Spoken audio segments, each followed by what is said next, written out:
సర్వమంగళ స్వరూపాయ వేదాంతవేత్తాయ సకలాధీశుడు సర్వేశ్వరుడు సాధు సంపన్నలోలుడు దయాసాగరుడు త్యాగమూర్తి సంస్కృతి నేర్పించే సంస్కృతామూర్తి సనాతన ధర్మం నేర్పే ధర్మమూర్తి అలాంటి పుణ్య పురుషోత్తముడు శ్రీనివాసుడి సన్నిధి మానవాళికి మార్గదర్శకాలు.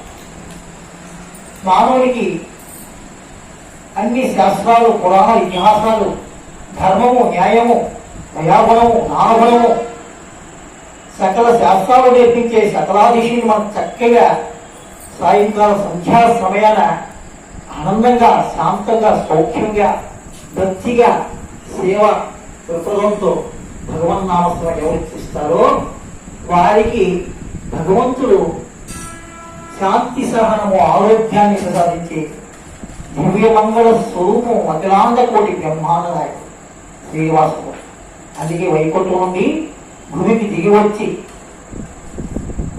సర్వ మానవాళికి మార్గదర్శకుడుగా గురువుగా జగద్గురువుగా దేవదేవుడుగా వైకుంఠధాముడుగా తెలిసి భూమిని వైకుంఠం చేసిన పరమ పురుషోత్తముని మనం చక్కగా భగవన్నామసం చేస్తే మానవ జన్మ బహోన్నతమైన జన్మ. మానవ జన్మ ఇచ్చినట్టు ఈ జన్మ ఉన్నదండి. అలాంటి జన్మకు మనం భగవంతుడు ఇచ్చాడు.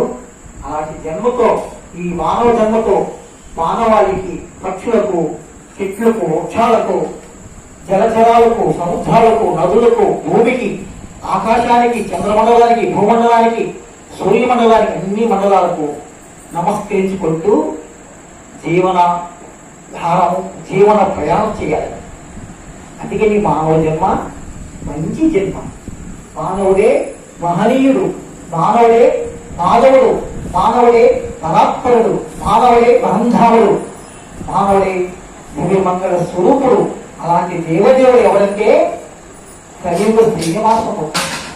అన్ని గుణాలు ఉండి అన్ని భాషలు తెలియన్న భూమండలాన్ని పరిపాలిస్తూ లక్ష్మీదేవిని లక్ష్మీమాతను చక్కగా ప్రపంచాన్ని తిప్పుతూ భూమిని స్వర్గమయం చేసిన పరమ పురుషోత్తముడు శ్రీమన్నారాయణుడు. అలాంటి శ్రీమన్నారాయణుడు గరుత్మంతునికి చక్కగా ధర్మ సందేశం నేర్పిస్తాడు. అదే గరుడ పురాణం. ప్రతి ఒక్కరూ గరుడ పురాణం చదవాలి, నేర్చుకోవాలి, సాధన చేయాలి. ఆ యొక్క గరుడ పురాణం యొక్క సందేశాన్ని నేర్చుకుంటే జన్మ చరితార్థమైపోయి భక్తి ముక్తి కైవల్యము మోక్షము ఆనందము అనంతమైన మానవ జన్మ ఇచ్చేదానికి దోహదం పడుతుంది. చక్కని మళ్ళా మానవులుగా జన్మిస్తారు. గరుడ పురాణాన్ని చక్కగా నేర్చుకున్న వారు ప్రతి ఒక్కరూ ప్రపంచంలో మానవాళ్ళందరూ కూడా గరుడ పురాణాన్ని చేసుకునే వారే గురువులు. విద్యార్థి లోకంలోనే గురువుకి స్థానం బ్రహ్మస్థానం. అలాంటి గురువుల దగ్గర విద్యా బోధన జ్ఞానబోధన చేసుకున్నారంటే వారు ఎక్కడికో తీసుకెళ్తారు స్వామి.